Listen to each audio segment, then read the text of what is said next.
Es como una paciente que pasó por todos los niveles que nosotros vamos a transitar por la PFO. O sea, viene Ah, derivada de un centro de primer nivel, o sea, de un centro de salud de un pueblito, pasa a ujú. un segundo nivel y termina siendo derivada a un tercer nivel. ¿Es una Entonces, paciente que ustedes estuvieron en contacto o están en contacto o es basado estu- en... estuvimos en contacto dos Ajá, de nosotros y bien, la otra le comentamos el caso. bárbaro. Esto fue dentro de la práctica rural. Ujú. eh, eh, y después, bueno, la paciente tiene seguimiento en su pueblo de nuevo, por así Ujú, decirte, y en interconsulta permanente con un especialista o un tercer nivel después. bien. Y bueno, además es un síndrome febril, para comentar a grandes rasgos, en todo este contexto que atraviesa la provincia con el dengue. Epidemiológico. Ujú.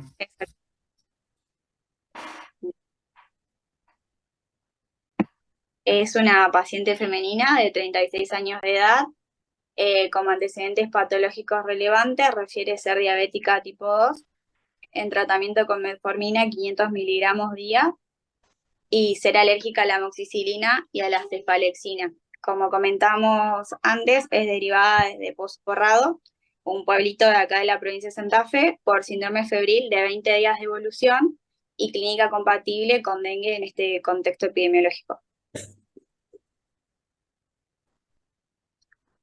Al ingresar a la internación, es una paciente que está pálida, sudorosa, con signos leves de deshidratación, como mucosas secas, lúcida, vigil, orientada en tiempo y espacio, con pupilas isocóricas reactivas y simétricas, sin foco neurológico sensitivo ni motor.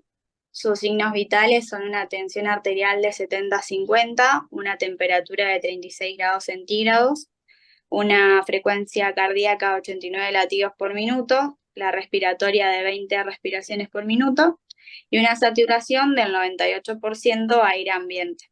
El resto del examen físico, al momento de ser ingresada a este segundo nivel, o sea, la paciente es derivada del SAMCO de Tostado, no tiene otras particularidades, solo ella refiere dolor abdominal y esta evolución de 20 días de un supuesto síndrome febril.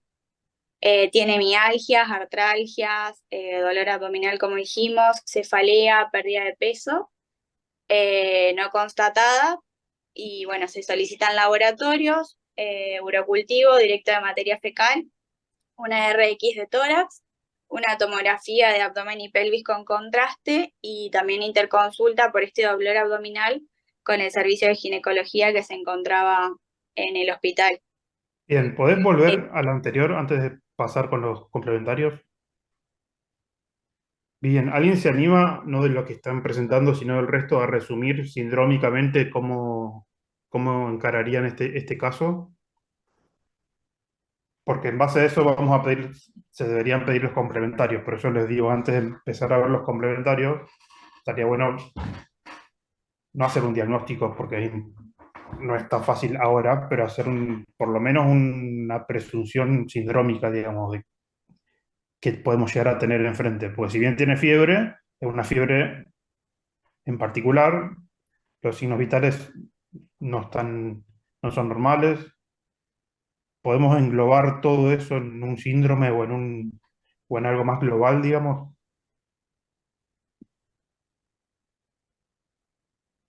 Por el tiempo de evolución de la fiebre Exacto. Ajá.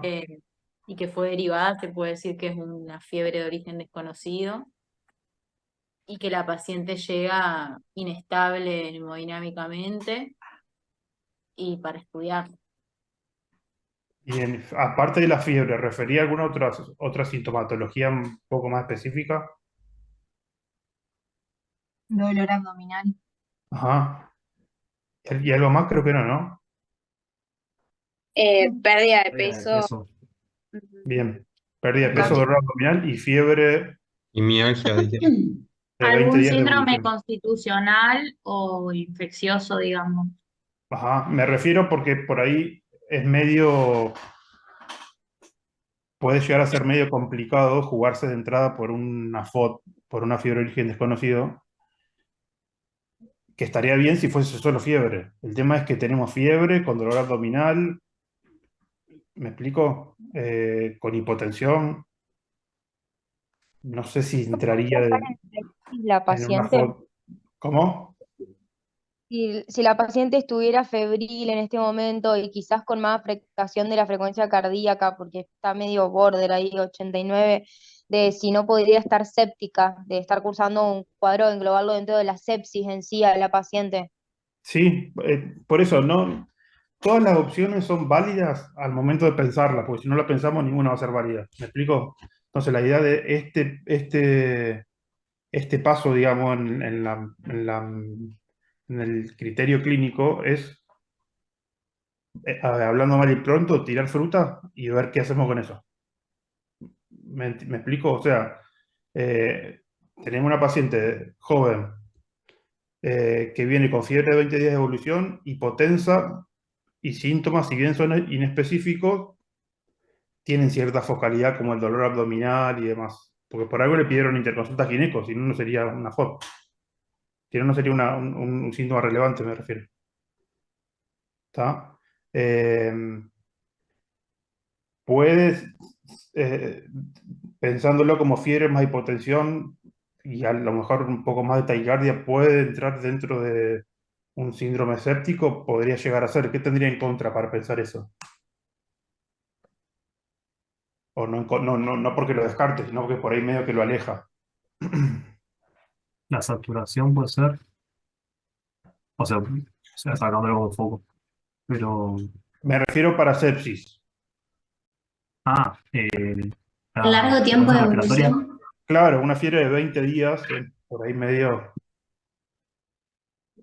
raro, digamos. La sepsis generalmente debería ser un poco más aguda, salvo que ya venga con un cuadro crónico previo y que se haya complicado últimamente ahora por X cuestión. Bien, ¿qué otra cosa habían pensado? Infecciones, aparte de sepsis en general, digo, también, ¿qué Ah, podemos pensar? habría que ver el dolor abdominal y la localización, si tiene algún carácter específico. ¿Mm? Hacer un poco más detallado por ahí el examen físico Claro, porque y el podría ser un foco interrogatorio dirigido un abdominal. poco más a eso. Ajá, O bien. bueno, sí, ginecológico. Y también habían hablado de englobarla dentro de lo que le dicen el síndrome constitucional, o sea, empezar a pensar quizás en una causa oncológica. Ujú. Y síndrome constitucional dentro de lo infeccioso, para no irnos de lo infeccioso todavía, porque es una fiebre de 20 días. No es que podemos pensar cualquier tipo de infección tampoco. Tuberculosis. Por ejemplo. Ujú, Una osteomielitis. ujú, bien, está. Paciente con VIH. Podría llegar a ser. Ajá, bien. ¿Algo más que se les ocurra?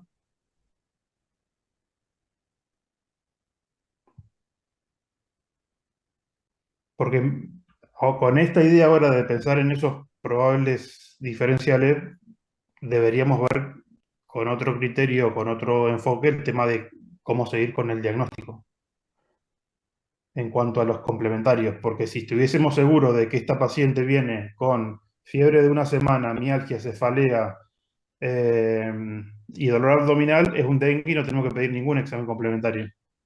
¿Se entiende? Pero ahora la fiebre no es una fiebre de dengue, no es o por lo menos no parece serlo.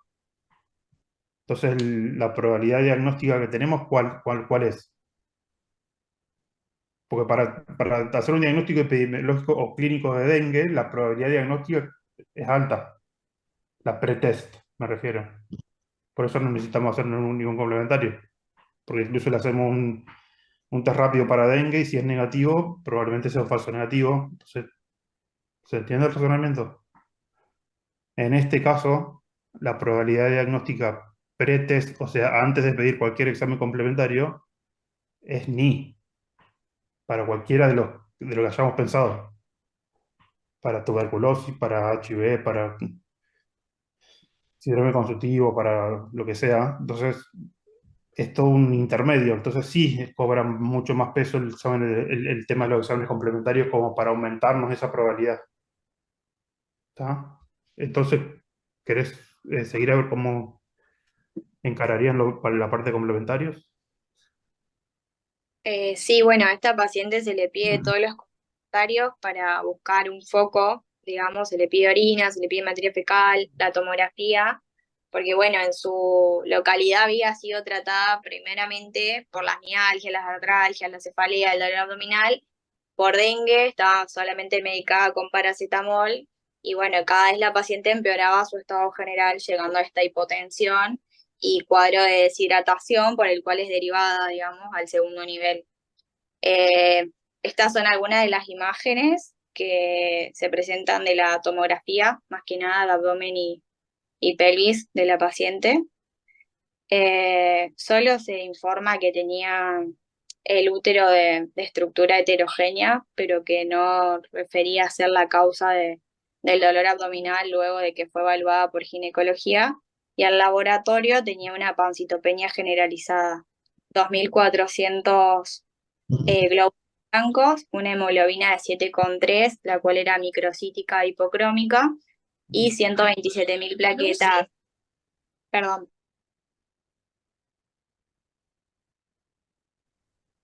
El resto de la orina y el laboratorio no tuvo otras particularidades, no tenía transaminasas elevadas, la función renal era normal, el hepatograma, bueno, como dijimos también, el ionograma no estaba alterado, eh, y bueno, tenía el laboratorio solamente esta pancitopenia generalizada que Bien, orienta.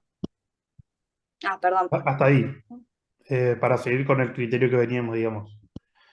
Dentro de los presuntivos que veníamos pensando, ¿esto nos aporta algo? El tema de que tenga imágenes normales y de que tenga una pancitopenia. ¿Nos aumenta la probabilidad diagnóstica para alguna de las cosas que veníamos pensando? Sí, la pancitopenia por ahí te puede llevar a pensar en algo oncohematológico también. Ujú. ¿Y se podría unir el tema de la pancitopenia al síndrome febril prolongado, Sí, a la constitucional y demás? Como pensando en sí, algo oncomatológico. sí, sí, totalmente. Tranquilamente. Bien. ¿Algo más que nos aporte este laboratorio en el contexto de, de esta paciente, obviamente? Y te descartas, por ejemplo, una infección urinaria y Ajá. también como las tomografías de abdomen son normales, descartas un foco abdominal. Ujú. Bien. El tema de de la infección urinaria, ¿les merece algún comentario o algo que les haga ruido?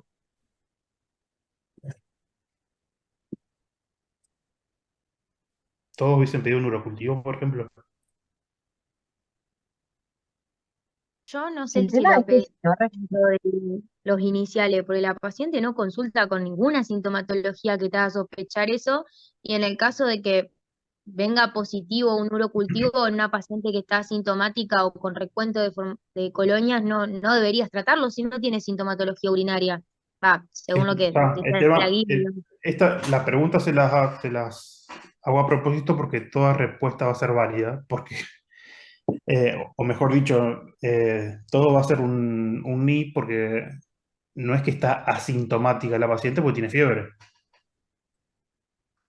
En ese si lo ponemos en modo de abogado del diablo, digamos, para cualquiera de los dos lados, si quieres defender, pedir un urocultivo porque es una paciente que viene con fiebre, y si le querés buscar foco, Uno de los principales de descartar.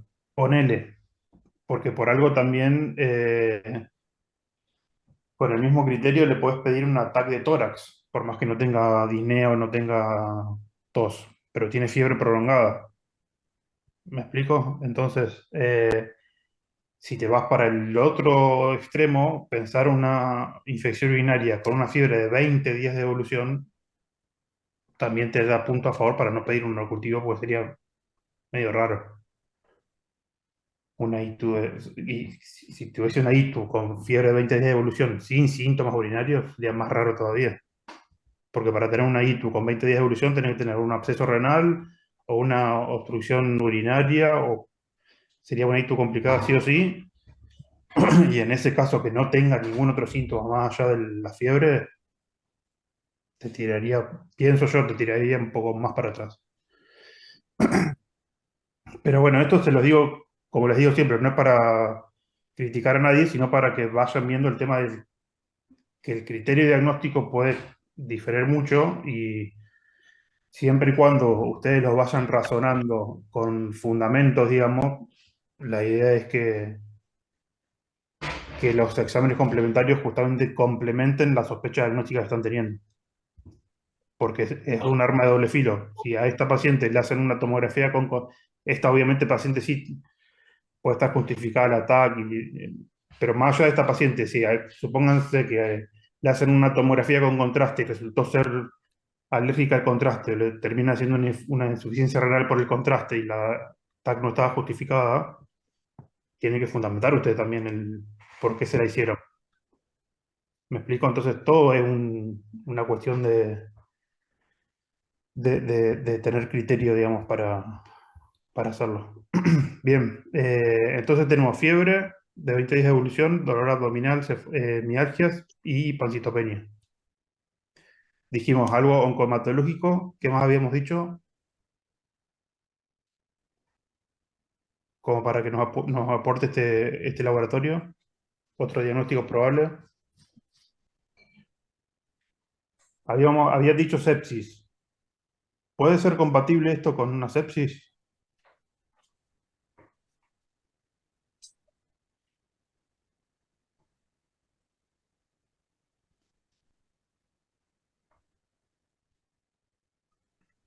¿Es por sí o por no? O por depende. La leucopenia puede ser, pero el resto no sé. Para El mí sí se Peña tiene siempre. Puede haber, también. sí. No sería la forma más frecuente de presentación, pero sí, se puede hacer lo que se llamaría un freno medular por ahí, en el que lo pueden llegar a escuchar, que es un descenso de todas las series. Sí, bien, ¿otra cosa? Eso por la sepsis, digamos. Claro, ujú. Ah, Igualmente, seguiría estando ahí en contra el tema de los 20 días de evolución de la fiebre, pero bueno, depende mucho del contexto. ¿Algo más que nos pueda aportar el laboratorio dentro de lo que dijimos hoy, digo? ¿Aumentaría la probabilidad para algunos del diagnóstico de los que pensamos? También el HIV podría generar Ajá, pancitopenia. te puede llegar a dar una pancitopenia. Bien. ¿El dengue?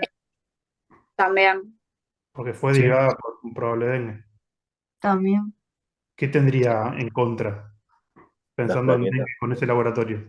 las plaquetas. La hemoglobina. ¿Qué pasaría? ¿Qué es lo que le hace ruido? Normalmente Que no altera hemoglobina directamente. O ¿No sea, tiene qué? es No más te frecuente escuché. que no tiene alteración en hemoglobina normalmente, sino más bien de glóbulos blancos y plaquetas, y también el tiempo de evolución no suelen ser cuadros de tanta cantidad de días. el Ajá, hematocrito debería estar aumentado y en esta paciente está disminuido. ajá. La hemoconcentración no estaría pasando. Y, o sea, los blancos sí disminuyen, las plaquetas también disminuyen con el dengue, además de la fiebre, pero suele recuperarse con el paso de los días, depende del estado autoinmune del paciente Ujú. previamente. ¿Cuándo esperaríamos encontrar estas plaquetas en un caso de dengue? En cuanto a la evolución de la enfermedad, me refiero. Día 4 o 5. Ah, cuando empieza a bajar la fiebre, Sí. que eso es por ahí lo complicado del dengue. Muchas veces coincide el descenso térmico junto con el descenso de las plaquetas, entonces el paciente dice, bueno, no tengo más fiebre, pero no está exento de que surjan las complicaciones de la plaquetopenia. Si este paciente lleva 20 días de fiebre, primero que no sería compatible con dengue tanta evolución, y segundo que después de 20 días las plaquetas deberían ser normales. Bien, seguimos. Sí, después de esto a la paciente se le piden serologías para VIH, hepatitis B, hepatitis C y BRL, las cuales en el centro de segundo nivel no se procesa más que la BRL. Y bueno, se sigue en internación con una hidratación parenteral con solución fisiológica a 28 gotas minutos, raniquidina, una ampolla endovenosa cada 8 horas, metoclopramida, una ampolla endovenosa según náuseas y vómitos, porque refería a estar nauseosa, paracetamol 1 gramo cada 6 horas según temperatura mayor a 37,5, nada más, y conducta expectante. Bien. Bueno, la paciente continúa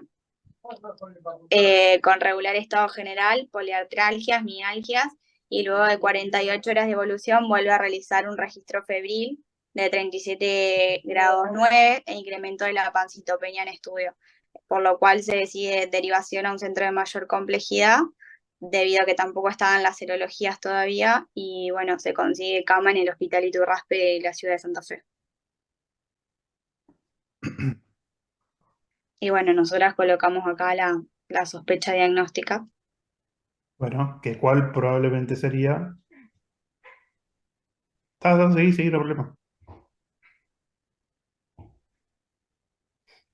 Bien, a los resultados de la serología, la paciente da carga viral positiva para VIH, 325.000 copias, y un recuento de CD4 luego de varios días de internación en el centro de mayor complejidad de 37 CD4. ¿Cuántos ¿Cómo? ¿Cuántos CD4? 37. 37. Wow. Sí. Bueno, y ahora pusimos teoría de, bueno, cómo se buscaba el diagnóstico de VIH después de la sospecha, que, bueno, ya veníamos diciendo todo lo que dijimos, la fiebre de larga evolución, la pancitopenia y esas cosas.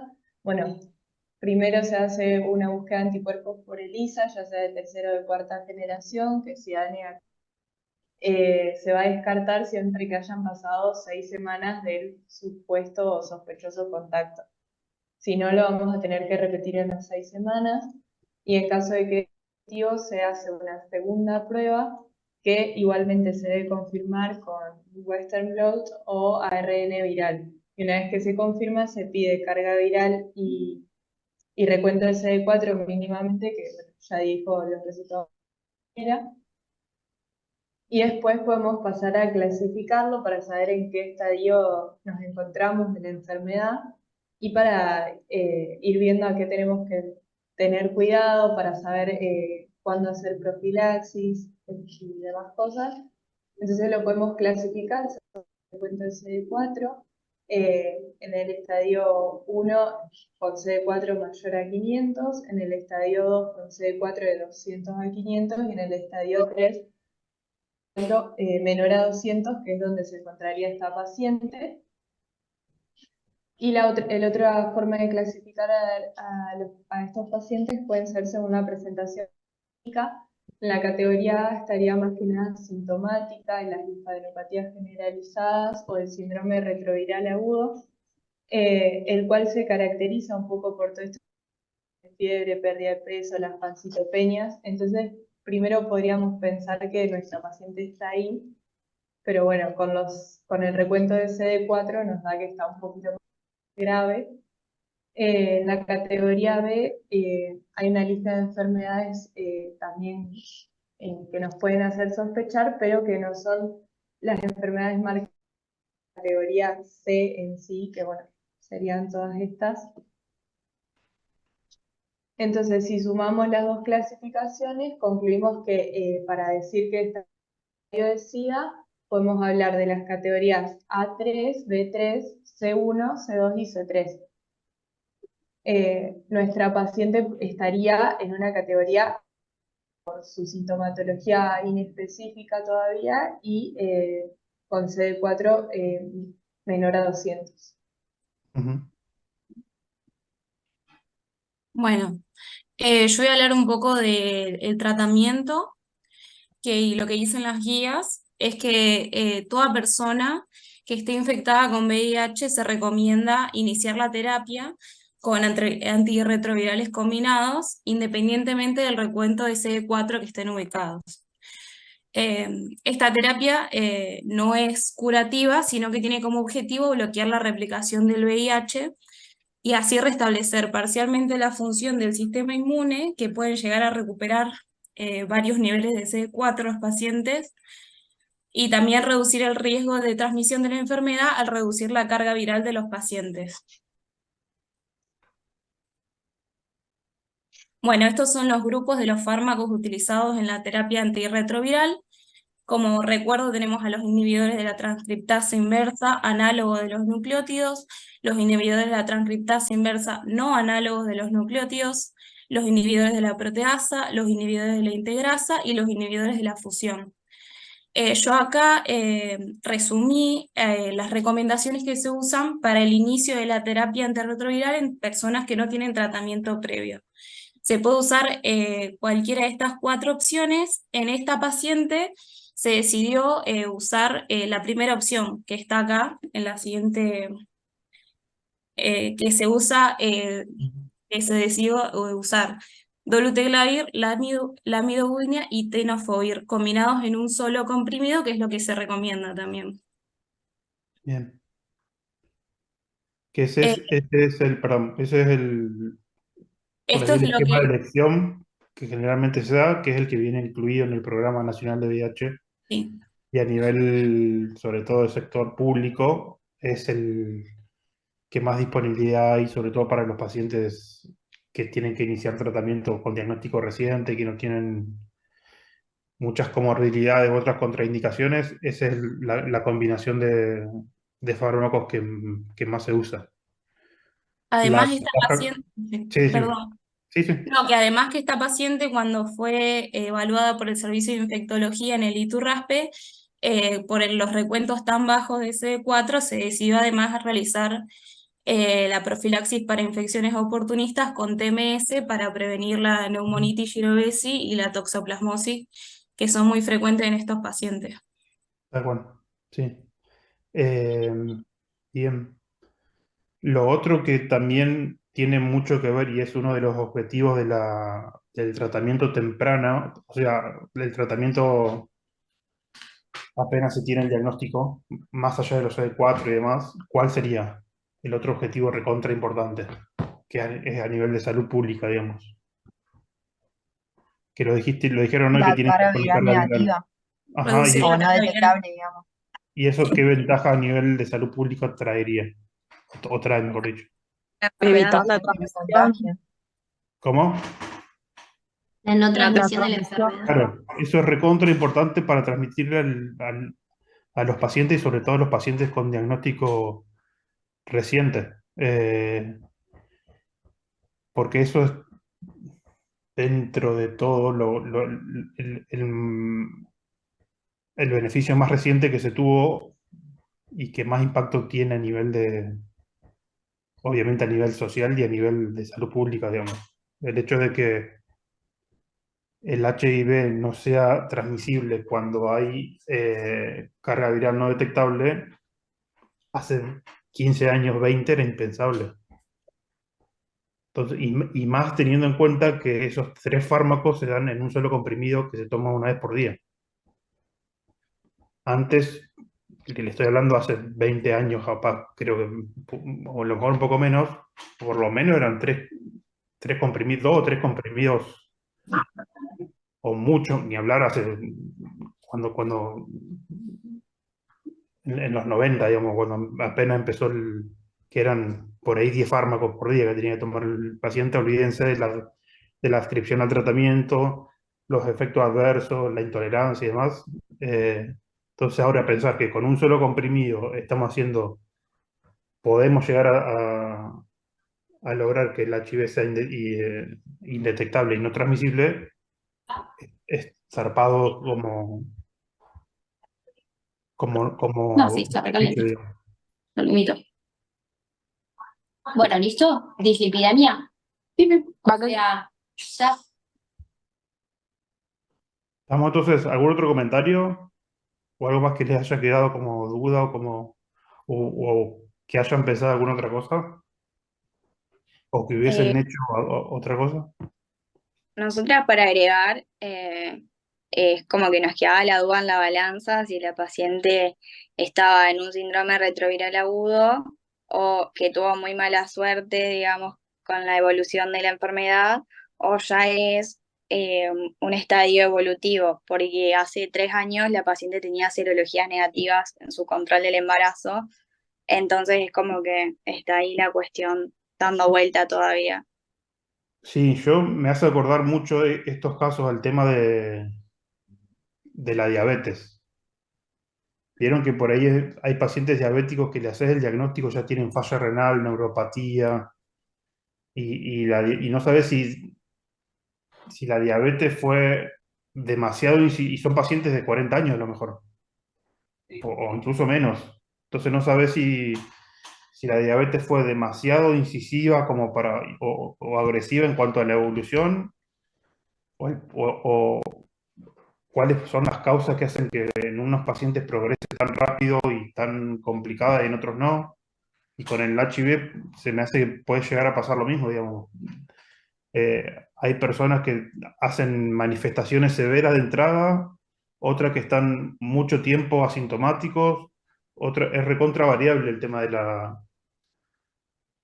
forma de diagnóstico. Por eso también hay tantas clasificaciones en cuanto a los síntomas, las marcadoras, no marcadoras, CD4 y demás. Pero sí, está buena la pregunta porque siempre surge, digamos, esa cuestión. Bien. Yo tengo dos preguntas para las chicas. Quería saber, digamos, si se asume que en esta paciente la vía de contagio fue una vía sexual o tenía otros factores de riesgo, y en el caso de que se asuma que el contagio así había sido por vía sexual, si se tomó algún tipo de conducta con los posibles contactos. Sí, o sea, se asume que es por vía sexual porque la paciente, o sea, es todo un tema de estigmatización también. Ella refiere no tener una pareja estable. Tampoco es como que la paciente todavía asume la infección o la enfermedad que tiene, su estado de inmunodepresión. Y al ser de una ciudad, un pueblo tan pequeño que no es más de 800 habitantes, también es como hay mucha más estigmatización si se llegan a saber que ella tiene esta enfermedad y bueno, y buscar sus parejas sexuales y demás. Entonces como todo una contradicción ahí lo que está pasando. Claro, bien, o sea, se ocuparon, digamos, de la paciente y que eso era lo más importante en el momento, digamos. ¿Qué Sí, o sería, sea, ella qué está sería lo más haciendo, importante remarcar en cuanto a la información para la paciente? De ahora ¿Cómo? en más, una vez que se hace el diagnóstico, digamos, se le informa a la paciente y demás, ¿qué sería lo más allá de la cuestión específica de la medicación y demás, pero qué es recontra importante remarcarle a la paciente en cuanto a sus derechos, en cuanto al manejo que tienen que hacer de su salud y demás? ¿Qué piensan de eso? o Que sea, tiene que ver con esto de la estigmatización que decían. su diagnóstico es privado. Ella, por ejemplo, nosotros accedimos a la historia clínica del Hospital Iturraspe y el código con el que se realiza el Bien. laboratorio es un código especial para los pacientes con VIH. ¿Saben Eh, todos cómo se construye ese código? no, No, no. Porque eso es la parte nuestra que nos toca como médicos. Los pacientes, obviamente, como es parte de su derecho, más allá del HIV, el tema de la confidencialidad de su salud o su enfermedad y demás. Pero específicamente con el HIV, y yo lo ampliaría también a lo que son las ITS en general, sífilis y demás. eh, por ley, el HIV tiene que, todo lo que son datos y de la identidad de la paciente, tiene que estar codificado en lo que es historia clínica, ya sea ambulatoria o internación, recetas, pedidos de laboratorio, pedido de cualquier examen complementario y demás. No podemos poner nosotros nombre, apellido del o la paciente. Ese código se forma si la paciente o el paciente eh, es masculino o femenino, se pone M o F, seguido por las dos primeras letras del nombre, las dos primeras letras del apellido, y el año de nacimiento con 4 dígitos. Por ejemplo, qué sé yo, 1990. ¿Se entiende? Entonces quedaría M, supóngase que se llama, no sé, Juan Rodríguez, quedaría MJRO 1980. Ese sería el código personal de ese paciente para todo lo que es registro en historia clínica, en laboratorio, en recetas y demás. Eso lo tenemos que estar al tanto porque es ley y es derecho del paciente y es obligación nuestra. ¿Está? Por eso cada vez que el paciente vaya a retirar, por ejemplo, los antirretrovirales, las recetas, hay que hacerla con ese código y después recién ahí se pone el nombre de la medicación, la dosis y demás. ¿Se entiende? Profe, Sí. igualmente hasta qué punto uno puede, o sea, mantener el secreto profesional si la paciente no quiere y si hay otra persona involucrada, Es complicado, la sí. que probablemente esté también contagiada, o sea, Sí. ¿cómo, hasta qué punto se puede mantener eso? Sí, es una cuestión, Sobre todo que es una cuestión de salud básicamente pública. con el HIV. ¿Cómo? Sobre todo que es una cuestión de salud pública también, porque Sí, sí, tal cual. Sí, y otra cosa que hablábamos con las chicas es también el tema de justamente todo este protocolo que hay que hacer para poder estudiarlo, si no sigue perpetuando esa estigmatización ¿A qué te referís con el protocolo? de ponerle un código para el diagnóstico, para ir a Ah, retirar las sí, pastillas. sí, tal cual. Que como por ahí como médicos no hay- es re complicado y hay toda una cuestión social de fondo, ¿no? Pero e histórica, ir tratando de sacarle esa estigmatización y bueno, Totalmente de acuerdo, tomarlo, como sí. antes era la tuberculosis. Porque fíjate, claro, pues fíjate, yo te decía, es más, tiendo a decirle a los pacientes, obviamente depende de qué pacientes, depende de un montón de cosas, cómo vos le informás a la gente, digamos, qué, cuándo y cuánto. eh, pero a esta altura, el HIV, con esto que decíamos de no detectable, no transmisible y enfermedad crónica y demás, debería tratarse como cualquier otra de las enfermedades crónicas, por ejemplo, la diabetes, hipertensión y demás, teniendo en cuenta, obviamente, las excepciones de transmisión y efecto contagioso y demás.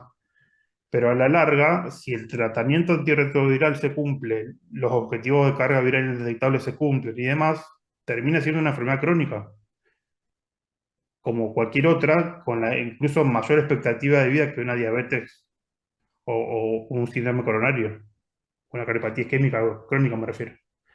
Y sin embargo, a ese tipo de enfermedades no la codificamos. Por eso, Claro, sí. en ese sentido, comparto, sí, totalmente, de que parte de la estigmatización, lo mismo que, no sé si tanto ahora, pero antes que había las salas, iban al hospital, a un hospital, querías ir a rotar, por ejemplo, al Muñiz, que es por ahí uno de los más conocidos en Buenos Aires de infecto, y tenías las salas de HIV, las salas de TBC. Entonces, es como que estamos, por lo menos se estaba contribuyendo en ese momento es como un círculo, ¿no? Como que todo, pero bueno, es complicado el contexto, digamos, y sobre todo años de prejuicios y demás. Bien, ¿pasamos? ¿Algún otro comentario, duda?